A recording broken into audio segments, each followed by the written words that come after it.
Bonjour, mesdames et messieurs. Vous m'entendez clairement? Levez la main si ça ne va pas.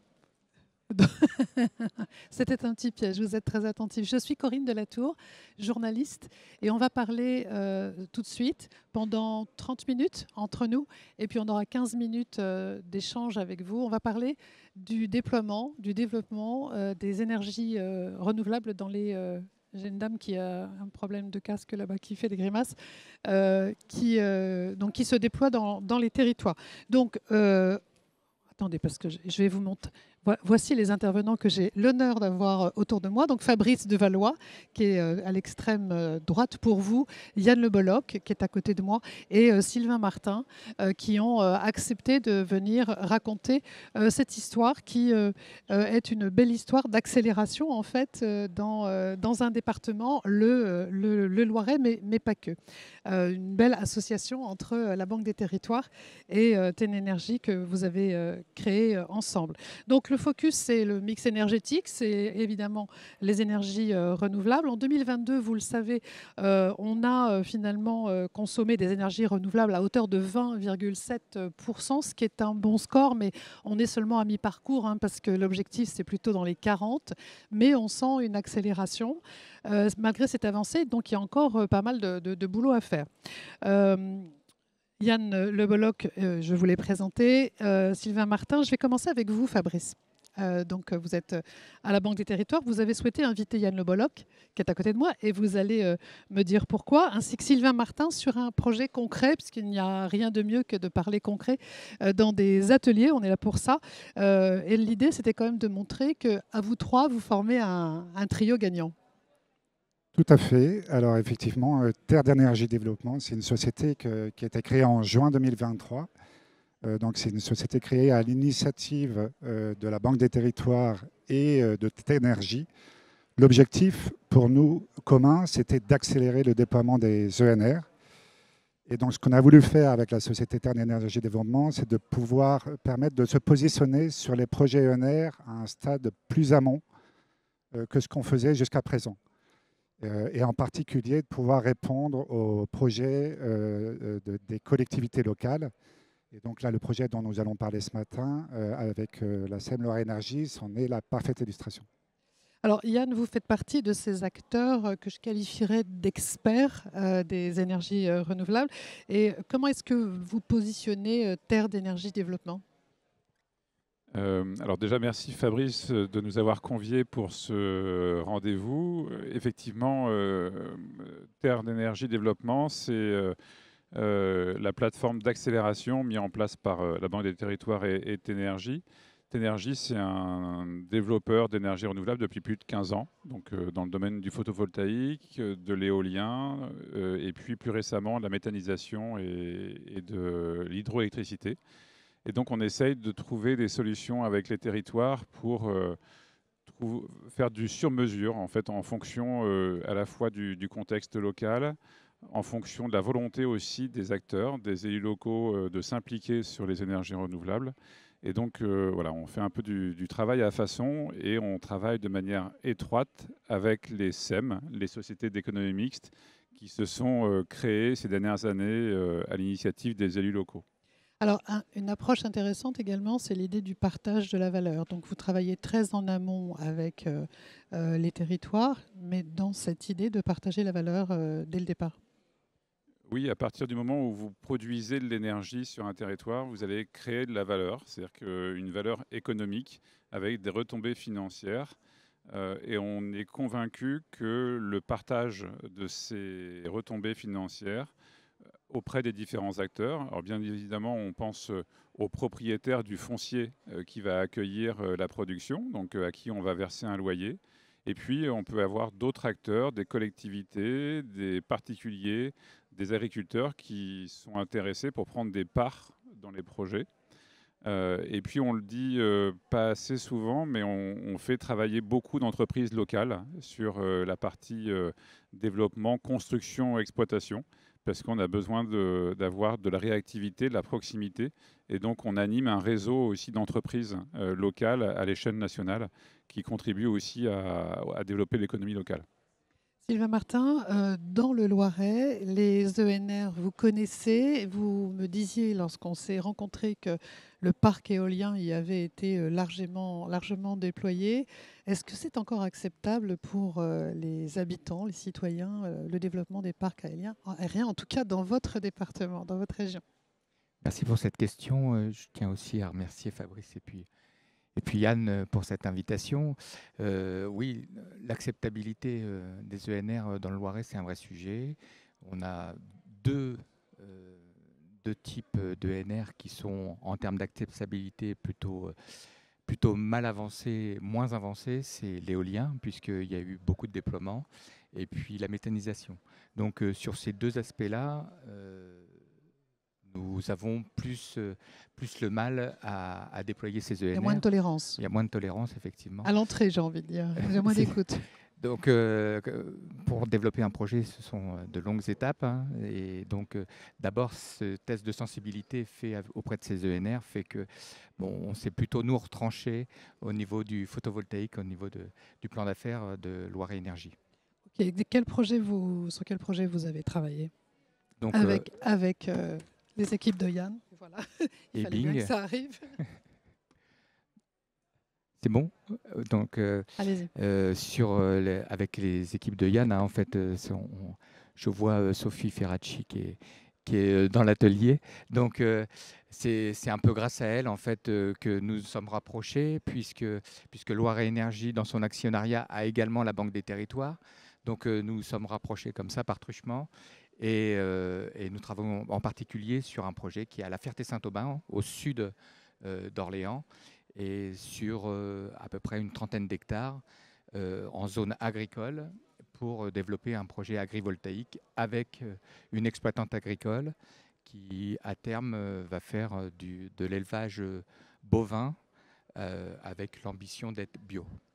Alors, vous en êtes au stade d'initiation en réalité, parce qu'il y a pas mal d'étapes à passer avant juste que ça se construise, quoi. C'est intéressant de parler de ces étapes, je pense. C'est très intéressant parce que ça permet d'une part de développer pour nous tous la patience. Donc il faut qu'on en soit tous conscientes et conscients.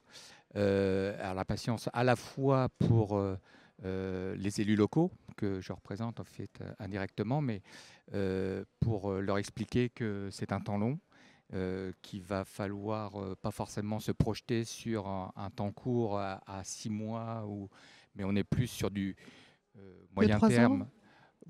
3 ans, c'est ça, ouais, 2-3 ans, voire long terme en fonction des acceptabilités de l'ensemble de l'écosystème qui vire autour de ce projet. De quoi il est fait cet écosystème? De quoi il est composé?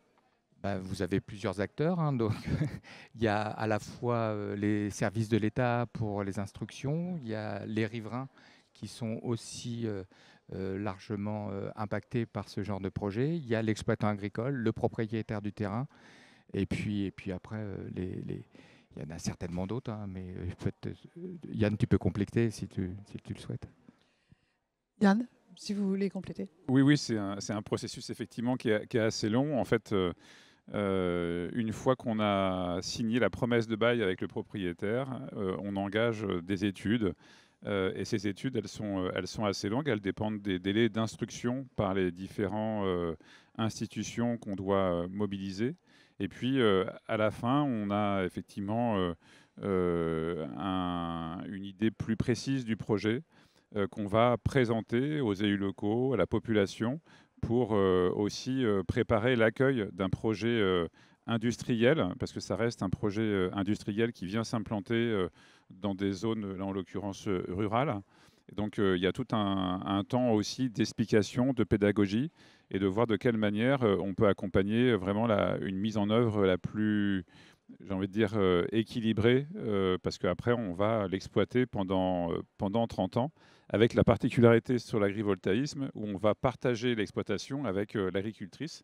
Donc on a besoin de bien comprendre comment chacun fonctionne, quelles sont les contraintes de fonctionnement de chacun, pour que la cohabitation se passe au mieux. Voilà. Donc ça, c'est un long processus, mais après, c'est un engagement pour 30 ans en moyenne.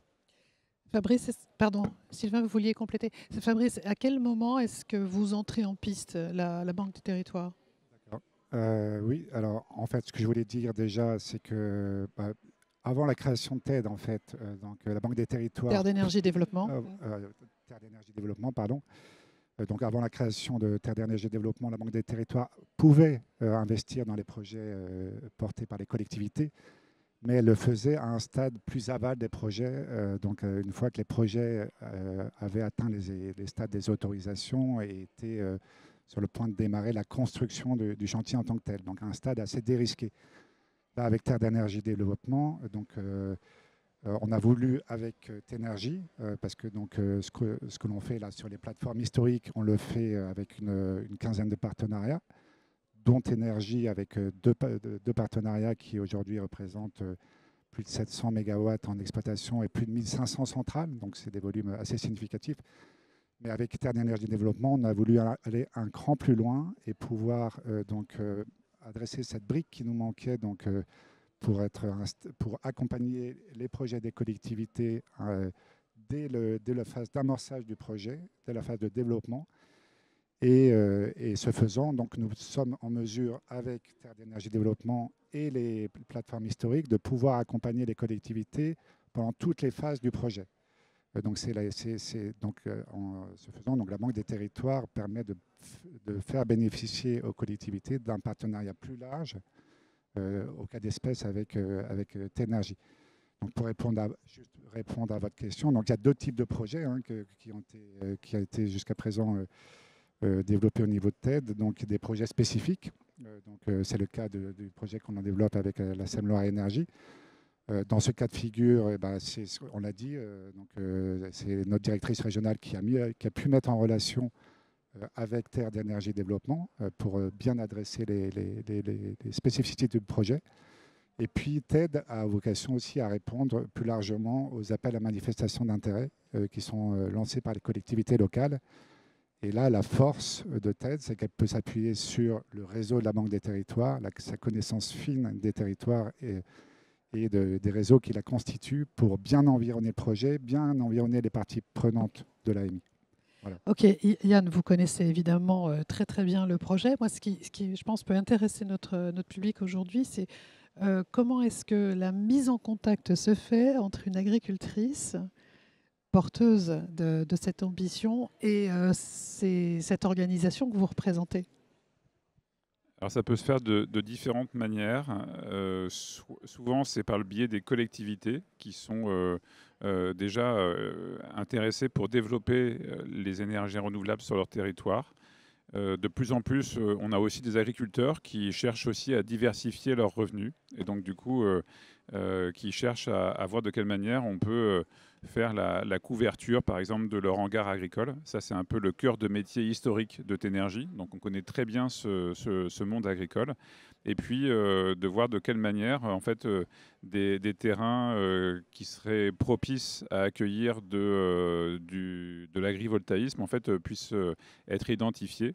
Je tiens à souligner la particularité, et c'est une initiative qui nous intéresse beaucoup. Dans le Loiret, en fait, la SEM Loiret Énergie, mais Sylvain pourra en parler dans le détail, a lancé un AMI pour recruter l'agricultrice en lien étroit avec la Chambre d'agriculture. Et donc, du coup, dès le départ, la Chambre d'agriculture est mise dans le projet. Et derrière, ils ont cherché un exploitant photovoltaïque. Et donc, du coup, c'est à ce moment-là qu'on a été mis en relation. Mais du coup, de mettre la Chambre d'agriculture dès le départ dans les projets d'agri-PV, qui restent encore des choses assez nouvelles. Hein. Il y a encore des évolutions législatives, réglementaires qui sont en discussion. Il faut mettre toutes les parties prenantes autour de la table. Alors, le développement des ENR, c'est votre cœur de métier, mais pas seulement dans le photovoltaïque, je crois. Oui, c'est vrai. Alors, Tenergy gère effectivement 750 MW aujourd'hui au niveau national. Historiquement, comme je le disais, essentiellement sur la production photovoltaïque, sur notamment les hangars agricoles. Mais on gère aussi des grandes centrales au sol et des parcs éoliens. Alors, pour certains qu'on a construits, d'autres qu'on a rachetés, qui étaient déjà en exploitation. Donc on a des parcs voilà, un peu partout en France. Et puis on développe depuis maintenant 2 ans toute la partie méthanisation, plutôt agricole. Et on croit beaucoup à l'hydraulique, donc plutôt dans les régions montagneuses, avec les STEP, les stations de transfert d'eau par pompage. Donc vous produisez de l'eau par gravitation. Vous descendez l'eau au moment où on a besoin d'électricité, et puis vous la remontez en fait au moment où vous en avez moins besoin. Voilà, donc forcément, il faut un peu de dénivelé pour le faire, mais on C'est croit pas dans le beaucoup. Loiret. Non, pas Revenons, forcément. revenons au Loiret, Yann, j'accélère un petit peu. Pourquoi est-ce que le Loiret se lance donc dans les énergies renouvelables? Ben, je dirais que c'est un petit peu la même stratégie que la Banque des territoires ou TED. L'idée, en fait, c'était que le conseil départemental devienne aussi acteur et pas notamment bien subir les, euh, les avenirs. Donc, Et puis vous avez beaucoup de fonciers disponibles aussi dans le oui, département. c'est ça. Donc, l'opportunité, en fait, on est et tous en quête d'opportunité. Donc, historiquement, le département du Loiret, pardon, a beaucoup de fonciers bâtis, non bâtis. Et l'origine aussi, pour devenir acteur, c'est de créer un satellite, en l'occurrence la SEM Loiret Énergie. Dans ce cadre de constitution, en fait, le département s'est associé avec la Banque des territoires, pardon, la Caisse d'épargne et le Crédit agricole. Nous avons l'ambition de travailler à notre échelle, à l'échelle du territoire loiretain, sur aussi la souveraineté énergétique. Voilà, liée au contexte géopolitique mondial. Voilà. Ce qui vous intéressait aussi dans Terre d'énergie, c'est que c'est une société à mission. Oui, ça Pourquoi? nous. Le partage de la valeur. Je sais pas, quand on s'est rencontrés, voilà, on peut contracter plein de choses, hein, mais il y a aussi une histoire d'hommes, de femmes, voilà, autour de la table, de se rencontrer, de vouloir avoir un objectif commun, de créer un équilibre du compromis, d'avoir une ambition commune. Et donc, c'est ça aussi qui nous a attirés. Enfin, c'est ça qui a attiré le PDG, Marc Godet, qui est également président du conseil départemental du Loiret. Société à mission, ça veut dire quoi pour Terre d'énergie et Ténergie? Euh, C'est énergie ou c'est Terre d'énergie alors, d'ailleurs? en fait, Terre d'énergie développement est une filiale du groupe Ténergie. Voilà, Voilà. d'accord. Ça, Donc, comme ça, c'est clair. et qui est une filiale à 51% de Ténergie et à 49% de la Banque des territoires.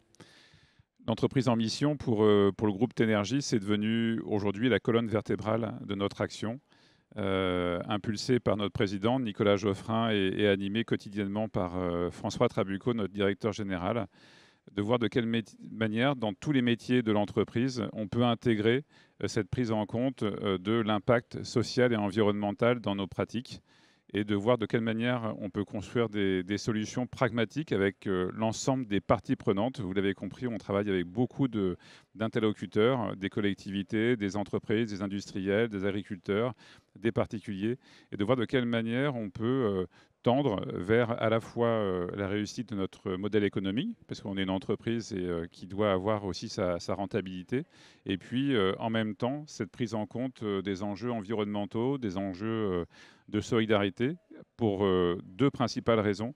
La première raison, c'est qu'aujourd'hui, les salariés et notamment les nouvelles générations qui rejoignent le monde de l'entreprise ont besoin de ces valeurs-là et de ce sens-là et d'être alignés sur ces sujets-là. D'ailleurs, vous avez créé une école. On a créé une école de production des ENR qui s'appelle ENR Sud, qui est basée à Marseille. Donc on ne l'a pas fait tout seul, on l'a fait avec d'autres opérateurs des énergies renouvelables. Et on forme chaque année une promotion de 20 ou 30 élèves sortis un peu du circuit scolaire et qu'on essaye de remobiliser sur les questions des ENR.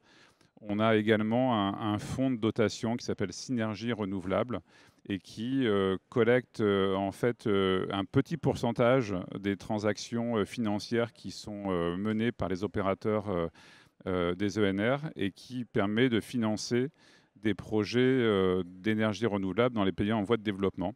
Et dans l'expertise de ces projets-là, les équipes de Ténergie sont mobilisées. Donc tous les métiers ont l'occasion de pouvoir donner leur avis sur ces projets. Voilà, donc ça c'est la première raison. Et la deuxième raison, c'est que c'est attendu par nos partenaires, par les collectivités, par les entreprises avec qui on travaille, de pouvoir être alignés sur des valeurs communes qui contribuent en fait à l'intérêt général, parce que ça reste des projets industriels qu'on vient implanter, et il est important de prendre en compte cet élément d'intégration à la fois écologique et local, enfin en tout cas partenarial. Ça a été important pour vous, ce positionnement, hein, Sylvain. Une Oui, réponse bah oui. courte, ouais. Ben, c'est un discours qui a du sens et qui nous plaît, et effectivement. Oui, bien sûr. Alors, à quoi est-ce qu'on attribue, parce que là on est vraiment dans le thème du déploiement des ENR, il y a encore des résistances dans les territoires. Vous qui les fréquentez au quotidien, vous mettriez ça sur le compte de quoi? De qui? Comme vous voulez. Oui, il y a des résistances. Après, les lignes bougent. Enfin, et vraiment, les choses bougent vraiment dans le bon sens. C'est vrai qu'on doit collectivement faire un gros travail de pédagogie, parce que c'est pour notamment les collectivités de nouveaux paradigmes, de trouver des équilibres entre les logiques privées, les logiques publiques, avec qu'est-ce que c'est monter une SPV, une société de projet, c'est quoi un TRI, une rentabilité sur un projet, combien en fait chacun des acteurs peut bénéficier effectivement de ce partage de la valeur. Donc voilà, moi je parcours un peu le territoire national en lien avec les... C'est pour ça que j'ai eu du mal à vous joindre. Voilà, je suis souvent en déplacement, mais je fais un gros travail de pédagogie, d'explication. Nous, on aime bien travailler le plus en amont possible avec les élus locaux pour définir les périmètres de leurs projets, de voir de quelle manière on peut construire un partenariat équilibré qui correspond aux réalités locales. Et le développement des ENR est quand même énorme, un enjeu j'allais dire, oui, surdimensionné. Fabrice? Oui, on parle d'une accélération très nette, hein, en particulier dans le domaine d'une photovoltaïque, parce que la future PPE qui est toujours, dont il est toujours question, sur le photovoltaïque en particulier, prévoit une multiplication par 7 du rythme actuel d'installation photovoltaïque. Donc on est vraiment dans une volonté commune d'accélération. Là où je voulais juste insister par rapport à ce que dit Yann, c'est effectivement la spécificité, c'est vraiment de pouvoir adresser la particularité qui est que les collectivités peuvent investir aux côtés de TED dans les sociétés de projet. Donc ça, ce n'est pas quelque chose qui est permis par les acteurs des ENR en règle générale. Et voilà, ça on espère beaucoup que ce faisant, en s'adaptant aux besoins des collectivités. Et puis, les collectivités, elles ont à leur côté un acteur qui n'est pas n'importe lequel, c'est quand même la Banque des Territoires. Oui, qui est puis un vous acteur avez une reconnu. proximité territoriale avec toutes vos antennes. Voilà, c'est évident, ça. vous êtes en proximité. Voilà, on est en proximité des territoires. Et puis, ça fait 15 ans qu'on investit dans les énergies renouvelables. Il y a un certain savoir-faire. Et c'est des projets, ça a été dit, qui vont être exploités pendant une durée de 30 à 35 ans. Et donc, le fait d'avoir un investisseur de long terme comme la Banque des Territoires, pour une collectivité, dès le stade amont maintenant avec TED, c'est un réel plus. Sylvain, si jamais nous avions des élus dans le public et si vous aviez un petit conseil à leur donner quand on veut démarrer un projet de telle ampleur, ce seraient lesquels? Les conseils, pas un, il y en a peut-être plusieurs. Il y a peut-être pas deux, mal. trois, voire plus. Mais déjà, il y a la volonté forte politique. Donc ça, c'est sans volonté politique de vouloir aboutir à un projet. Le projet est basé toujours sur le triptyque besoin, moyen, terrain. Donc il faut vraiment avoir cette volonté politique de vouloir le faire. Et puis après, peut-être patience. Mais en s'entourant avec de la méthode, de la rigueur, on peut avoir aussi un petit peu d'agilité. Et puis recourir aux énergies renouvelables, voilà, c'est une vraie ambition politique sur laquelle on travaille pour les générations futures aussi. Donc ça, je pense qu'ils en sont conscients. Mais en fait, il faut beaucoup de temps avant que le projet soit visible. Il faut du temps, on n'est pas sur le temps du mandat. C'est des temps longs. Et des fois, il faut s'inscrire sur 2 mandats, Ouais. voire 3. Donc l'ambition, on est au-delà de la politique politicienne. Là, on est vraiment sur une politique de souveraineté énergétique, une politique de développement des ENR. Donc voilà, on est sur quelque chose qui est quasiment apolitique dans le sens propre du terme. Voilà. Merci beaucoup. Je vais vous demander une petite phrase pour conclure. Vous allez terminer ce que je vous propose, la phrase que je vous propose. Pour des territoires durables, il faut... En une phrase. Alors je dirais peut-être réunir le meilleur des mondes possibles. C'est ce qu'on a essayé de faire avec Terre d'énergie développement. Donc je dirais le meilleur des 3 mondes avec les acteurs des territoires au quotidien, ici représentés par la SEM Loire Énergie.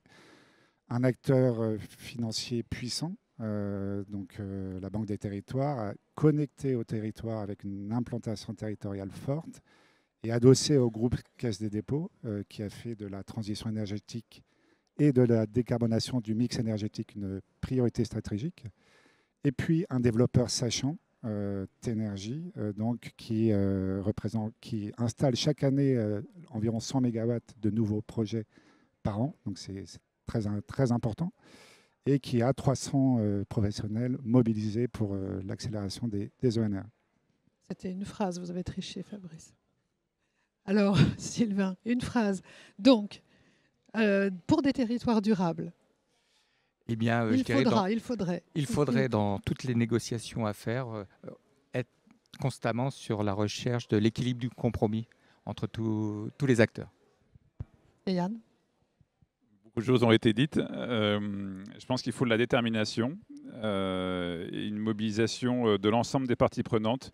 Et c'est souvent les élus qui sont un peu les chefs d'orchestre, les élus locaux, qui ont un rôle vraiment important à jouer pour donner l'impulsion et accélérer cette transition dont on a vraiment besoin. Merci beaucoup, messieurs. On va pouvoir prendre vos questions s'il y en a. Je vais aller chercher un micro qui se trouve là-bas. Je m'appelle la femme orchestre ce matin. Il ne manque plus qu'une antenne sur la tête. Est-ce que là, ça fonctionne? Oui. Voilà, si vous avez des questions, le jeune homme est là pour ça. Pardon.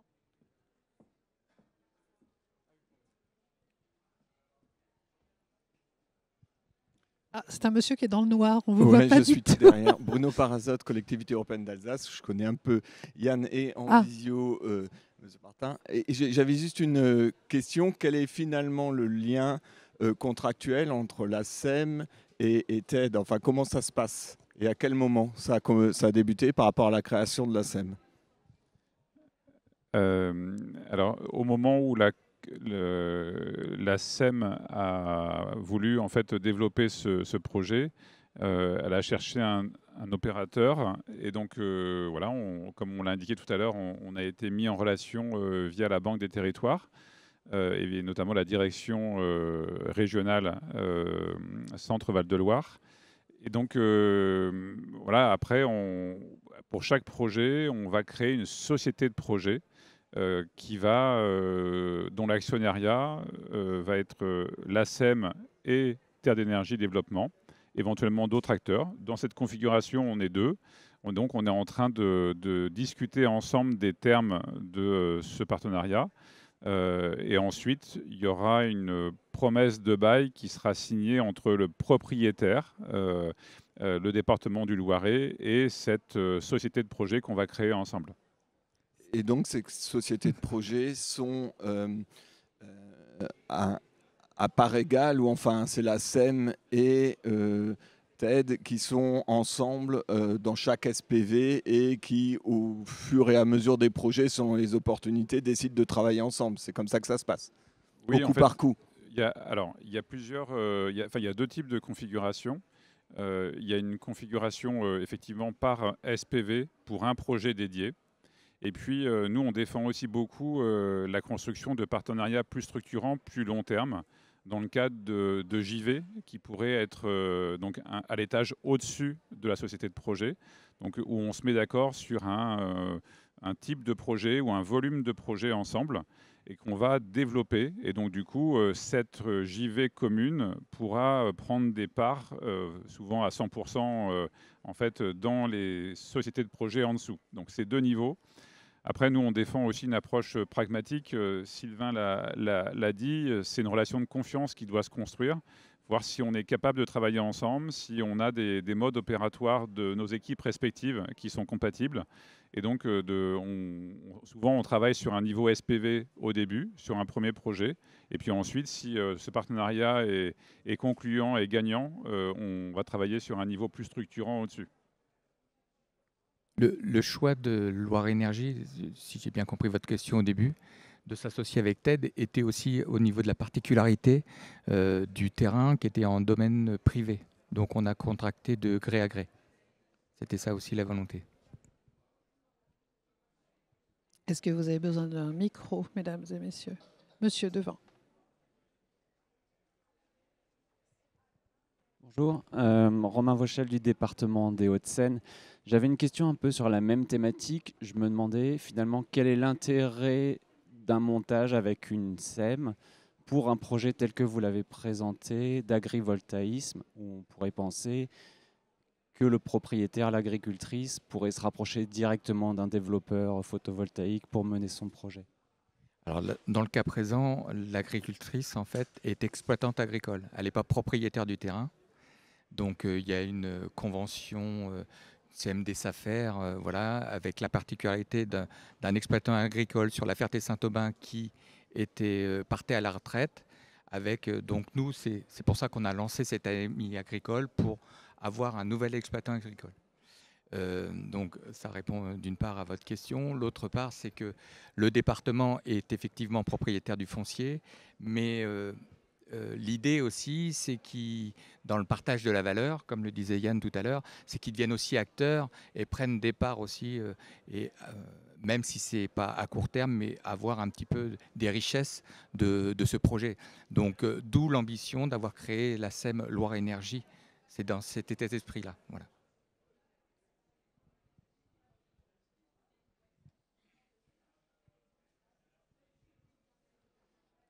Oui, bonjour, merci beaucoup pour vos interventions successives. C'est une question pour Monsieur Martin, Arnaud Daouda, Banque des Territoires. Dans le signal et dans la manière dont vous avez travaillé avec Terre d'Énergie Développement, dans ce que vous êtes en train de faire, qu'est-ce que ça induit et qu'est-ce que ça alimente dans votre dialogue en tant que département auprès des communes qui elles-mêmes sont en train de travailler sur les sujets de zone d'accélération en lien avec leurs concitoyens? Dans le plan d'affaires en fait, qui a été voté lors de la constitution de la SEM il y a 2 ans à peu près, il y avait juste un parc photovoltaïque sur des biens appartenant au département. Mais l'ambition aussi de Loire Énergie, c'est aussi d'aller à la quête d'autres territoires, et notamment les 16 EPCI loiretains qu'ils constituent. Et effectivement, nous souhaitons aussi régulièrement le PDG, j'accompagne le PDG, Marc Godet, président également du conseil départemental, pour rencontrer chaque président des Comcom, en zone rurale ou en zone périurbaine, ou voire Orléans Métropole, qui est un petit peu plus échappé. Donc dans ce cadre-là, on essaye au fait d'établir et d'initier des coopérations qui, à terme, peut-être... on travaillera aussi avec TED. Donc c'est vraiment dans cet esprit-là, tout en sachant que de toute façon, dans les actionnaires, en termes de répartition, hein, le département est largement majoritaire avec 80% des parts, mais il y a 10% de la Banque des Territoires, 5% du Crédit Agricole et 5% de la Caisse d'épargne. Donc c'est aussi cette volonté d'avoir voulu s'associer uniquement, entre guillemets, avec des banquiers pour... en termes de gouvernance, c'est plus simple aussi. Quand on met, par expérience, hein, quand on met dans plusieurs SEM, plusieurs communautés d'élus, avec des intérêts pas forcément convergents, ça reste de la politique locale. Donc l'idée, c'est de faire avancer les projets aussi. Est-ce qu'il y a d'autres questions? J'en ai une, moi, en attendant que vous réfléchissiez. C'est pas compliqué juridiquement de monter ce type de projet. C'est pas le défi, la partie juridique. Fabrice? On est sur des structurations, on va dire, classiques, telles qu'on a l'habitude de le rencontrer sur nos projets, comme on le faisait même auparavant. Hein. Donc c'est des sociétés de projets dont la gouvernance dépend un peu des parties prenantes, des tours de table, des souhaits d'implication. Donc, on a vraiment des modèles types de gouvernance sur lesquels on s'appuie pour pouvoir proposer quelque chose qui fonctionne et dont on en a vu dans la durée qu'elle savait s'adapter en fonction des parties prenantes aux contraintes des uns des autres. Ça peut être différents types de schémas, de type consolidant, déconsolidant ou autre. Voilà. Chacun est sûr d'avoir son mot à dire, d'y trouver son compte. Enfin, on s'assure de tout ça, Oui, c'est ça. La gouvernance, l'agilité de la gouvernance, elle est adaptée à chaque type de projet, on va dire. Voilà. On a encore 2 minutes. Vous avez un autre projet de ce type, Yann, dont vous aimeriez parler ou... Oui, enfin, je peux parler d'autres projets, mais je voulais réagir sur un point. Parce que souvent, les élus locaux me disent oui, bon, c'est bien beau tout ça, mais moi, je n'ai pas le budget pour développer les ENR sur mon territoire. Combien ça coûte? Combien ça coûte? Et en fait, moi, je leur dis mais en fait, ça va vous rapporter de l'argent. Combien alors? Et ça va vous rapporter de l'argent parce que, en fait, il y a des retombées. À partir du moment où vous créez en fait de la production d'énergie sur un territoire, vous créez de la valeur, ce qu'on a évoqué tout à l'heure ensemble. Et donc, chacun des acteurs associés, de près ou de loin, va bénéficier de cette création de valeur. Après, il y a tout le travail d'acceptation locale de ces projets, mais il va y avoir des retombées économiques indéniables pour le propriétaire en premier. Donc ça peut être un propriétaire public. Là, en l'occurrence, dans l'exemple qu'on a présenté, le propriétaire, c'est le département. Le département, il va toucher un loyer pour en fait, la contrepartie en fait, de la mise à disposition du foncier. Même l'agricultrice, nous, on envisage de la rémunérer parce qu'à partir du moment où on va exploiter une centrale photovoltaïque sur un terrain qui va être entretenu et exploité par un agriculteur, il nous paraît normal de pouvoir rémunérer l'agriculteur par rapport à cette exploitation. Et puis, on va effectivement revendre l'électricité. Alors, soit on va l'injecter sur le réseau, sur les conditions de rachat fixées au niveau national. Mais de plus en plus, on travaille sur des boucles d'autoconsommation collective et individuelle. Et on est capable de pouvoir offrir des conditions d'accès à l'énergie qui sont beaucoup plus compétitives si on a la chance d'avoir à proximité en fait, des consommateurs qui peuvent absorber le volume qu'on va produire. Donc c'est vraiment, voilà. Et puis j'en ai parlé tout à l'heure, effectivement, il y a toutes les entreprises locales qui vont être impliquées dans la construction et dans l'exploitation pendant de ces centrales. Voilà, donc voilà, encore une fois, accepter d'accueillir de la production d'énergie sur son territoire, c'est créer de la valeur qui va être répartie sur l'ensemble des parties prenantes. Merci beaucoup. Mesdames et messieurs, est-ce que vous avez une autre question ? On est ébloui par les spots, donc on ne voit pas dans le fond. Même dans le fond, vous pouvez nous demander un... Non, il n'y en a pas ? Oh, ah, le jeune homme va vous apporter le micro. Bonjour, merci beaucoup. Claire Abamante à la Banque des Territoires. J'aurais peut-être une question pour vous, Sylvain. Avec les COP régionales en ce moment, est-ce que vous sentez venir une stratégie à long terme ou même sur les 10-15 prochaines années d'accélération de projets tels que vous le faites? Parce que j'ai l'impression que votre département est quand même en avance peut-être par rapport à d'autres.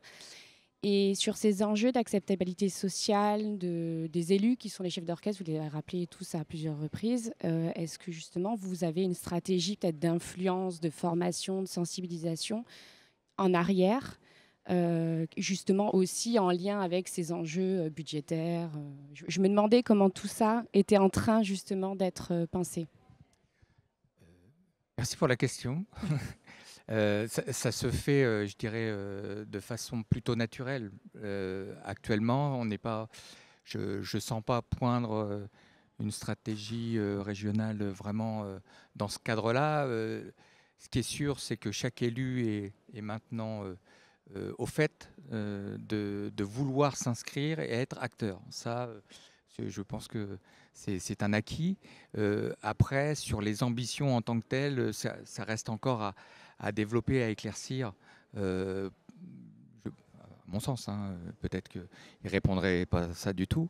Mais je voulais aussi rebondir par rapport à ce que disaient tout à l'heure Corinne et Yann sur combien ça me coûte.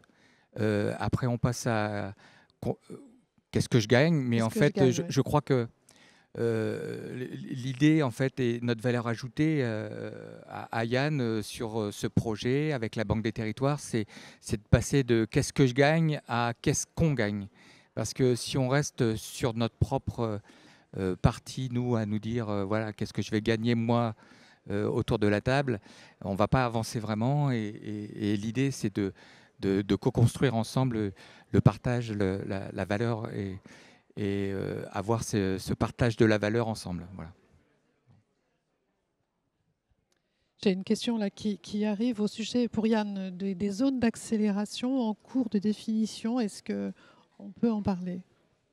Oui, alors c'est sûr que la loi sur l'accélération des énergies renouvelables a donné voilà, un coup d'accélérateur de prise de conscience qu'évoquait à l'instant Sylvain. Donc forcément, beaucoup d'élus maintenant se saisissent du sujet, aidés par la loi.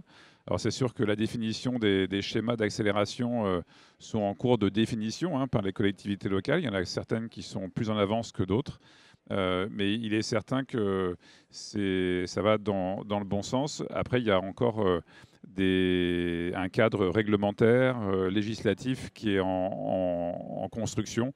On a dans nos équipes voilà, des personnes qui sont en charge de ces discussions avec les différents services de l'État pour préparer les conditions d'accélération, parce que c'est quelque chose mais c'est aussi ça qui est passionnant, qui est en pleine évolution, en pleine ébullition, et donc c'est quelque chose qu'on doit accompagner. Pour vous donner une idée, tous les mois, au sein du groupe Ténergie, on fait voilà, un update sur les aspects législatifs, les aspects réglementaires. C'est souvent ce que peuvent pas faire les collectivités pour se mettre à la page de ces évolutions-là. Donc nous, on met ce service-là à la disposition des collectivités pour leur dire voilà, comment ça évolue. On est notamment en train de lancer un nouveau projet, j'en parle parce que je suis assez fier de ce projet-là, qui s'appelle la ceinture verte solaire. C'est la ceinture verte en judo ? Voilà, c'est la ceinture verte en judo. En fait, on propose aux collectivités d'installer des serres agricoles à proximité en fait, des centres urbains, à proximité des centres de consommation, pour relocaliser la production de fruits et légumes à proximité des villes. Nous, on construit et on finance les serres grâce à la revente d'énergie, parce qu'on installe des panneaux solaires sur les serres. Et voilà, on propose aux collectivités de mettre à disposition contre loyer un foncier et de recruter un agriculteur pour aller entretenir l'exploitation. Donc on croit beaucoup à ça. Donc c'est un nouveau projet qu'on est en train de lancer. On est en train de déployer ça un peu partout en France. Voilà, c'est un exemple d'évolution, d'innovation qu'on peut lancer. Donc ça bouge beaucoup et on essaye d'être un peu en avance de phase sur ces sujets. Merci beaucoup, messieurs. J'ai peut-être encore la possibilité d'une question, si la réponse est courte. Messieurs. Bonjour, Laurent Ségaud, Terre de Territoire. J'ai une question très simple en fait. En termes d'objectifs un peu macro, ça représente combien sur le département peut-être, et peut-être monsieur aurait une vision plus globale, mais sur un département en termes de souveraineté énergétique, c'est quel pourcentage que nous visons, que vous visez-vous aujourd'hui ou à terme? Et est-ce qu'il y a d'autres exemples dans d'autres régions sur c'est 1, 2, 3, 5, 10% de la consommation locale, plus ou moins, et est-ce qu'il y a une volonté politique aussi derrière d'aller plus loin?